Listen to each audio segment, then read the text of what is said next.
Hello everyone, welcome back सोन classes. तो इस video में हम लोग सर्वनाम के दूसरे भेद के बारे में बात कर रहे हैं, जिसका नाम है निश्चयवाचक सर्वनाम। इससे पहले वाले वीडियो में हम लोग सर्वनाम की परिभाषा देखी थी। सर्वनाम किन किन दो शब्दों से मिलकर बना था, हमने उसके बारे में बात किया था। और सर्वनाम का जो पहला भेद होता है पुरुषवाचक सर्वनाम, उसके बारे में बात किया था। और पुरुषवाचक सर्वनाम के तीन भेद होते हैं: उत्तम पुरुषवाचक सर्वनाम, मध्य पुरुषवाचक सर्वनाम और अन्य पुरुषवाचक सर्वनाम। इन तीनों भेद के बारे में हम लोगों ने अच्छे से बात किया था। तो जो स्टूडेंट या जो बच्चे उस वीडियो को नहीं देख पाए हैं तो उस वीडियो को जाकर देख लें, उसकी लिंक इस डिस्क्रिप्शन बॉक्स में दी गई है।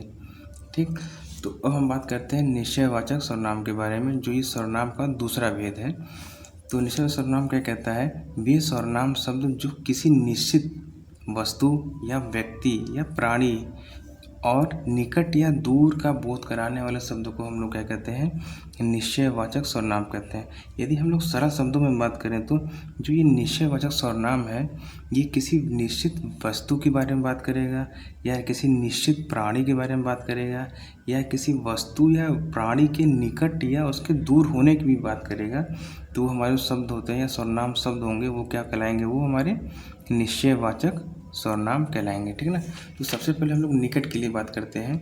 निकट के लिए हम लोग किन सर्वनाम शब्द का प्रयोग करते हैं? यह, ये, इस, इन जो ये शब्द हमारे हैं सर्वनाम शब्द, ये हम किसके लिए यूज करते हैं? निकट के लिए। ठीक है ना। कोई प्राणी हो, कोई वस्तु हो, तो उसके निकट के लिए हम लोग इन सभी सर्वनाम शब्द का प्रयोग करते हैं। एग्जाम्पल समझते हैं। यह पढ़ रहा है, मतलब जो पढ़ रहा है वो हमारे सामने या हमारे पास है। तो ठीक ना, तो हम लोग यही कहते हैं ना कि हाँ यह पढ़ रहा है। इसका मतलब क्या हुआ? हमने उसको देखा है, पढ़ते हुए देखा है, तो वो हमने मेरे पास है। ठीक ना। तो इसलिए हम लोग क्या किए हैं? यह किसके लिए यूज किया गया? पास के लिए या फिर निकट के लिए किया गया। दूसरा है इसने चोरी की। इसने मतलब किसने? जो हमारे पास है उसको ही हमने इंडिकेट करके या बता के कर रहे हैं कि इसने चोरी की, तो वो भी हमारे पास ही है। इसी प्रकार इन बच्चों ने पढ़ाई की। जो हमारे इन है, इन किसके लिए यूज किया गया है? जो हमारे निकट बच्चे हैं, पास में हमारे बच्चे हैं, उनके लिए प्रयोग किया गया है। तो ठीक ना। अब इसके नोट के बारे में देख लेते हैं। जो ये है हमारे, ये, यह, ये, इस, इसने, इन, अकेले आए। यदि ये जो हमारे सर्वनाम शब्द हैं क्या है? अकेले आए या किसी संज्ञा से पहले आ जाए, तो इस स्थिति में निश्चयवाचक सर्वनाम माने जाएंगे। ठीक ना। यदि जो ये हमारे सर्वनाम शब्द हैं या फिर ये अकेले आ जाए या जो किसी संज्ञा शब्द से पहले आ जाए, तो ये हमारे क्या कहलाएंगे? निश्चयवाचक सर्वनाम कहलाएंगे। ठीक, समझ में आया कि नहीं आया? अब हम लोग बात करते हैं दूर के लिए। ठीक है ना। जो हमारी वस्तु हो या व्यक्ति हो, वो दूर हो, तो उसके लिए किन सर्वनाम शब्द का प्रयोग करते हैं, अब हम लोग उसके बारे में बात करते हैं। तो दूर के लिए हम लोग वह, वे, उन, उस, उसने, इन सभी सर्वनाम शब्द का प्रयोग करते हैं। ठीक है ना। और नोट देख लेते हैं। ये मतलब वह, वे, उन, उस, उसने, अकेले या इसके बाद संज्ञा को छोड़कर कोई अन्य शब्द आए तो वह अन्य पुरुषवाचक सर्वनाम हो जाता है, अन्य पुरुषवाचक सर्वनाम हो जाता है। ठीक ना।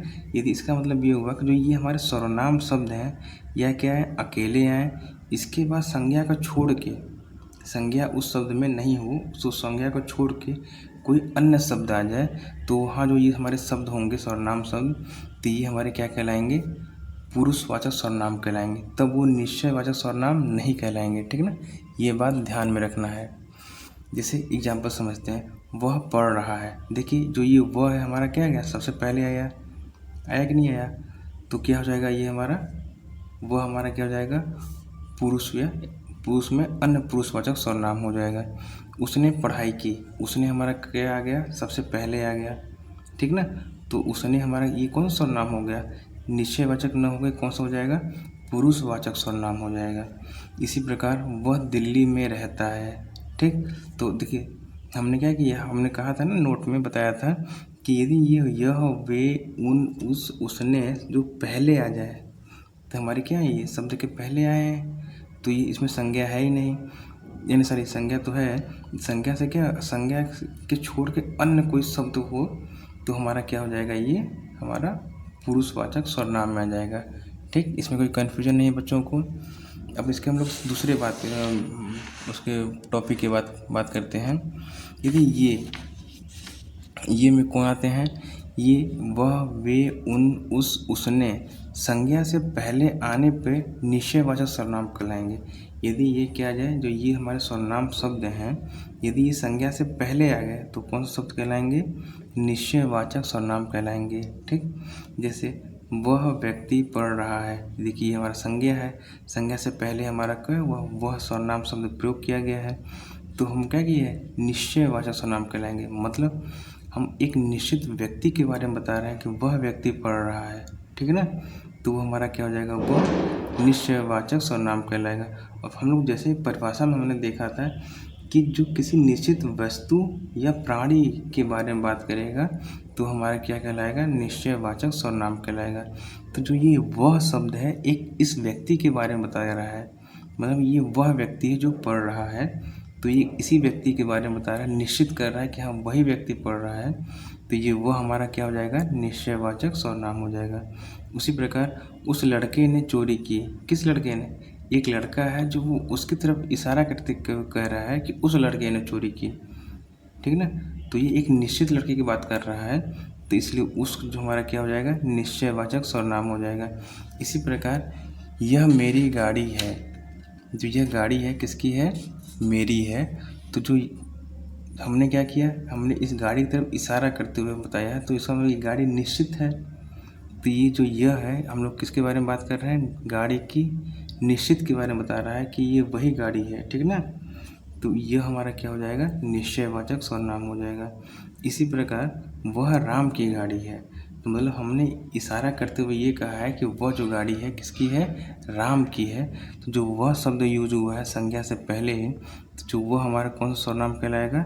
निश्चयवाचक सर्वनाम कहलाएगा।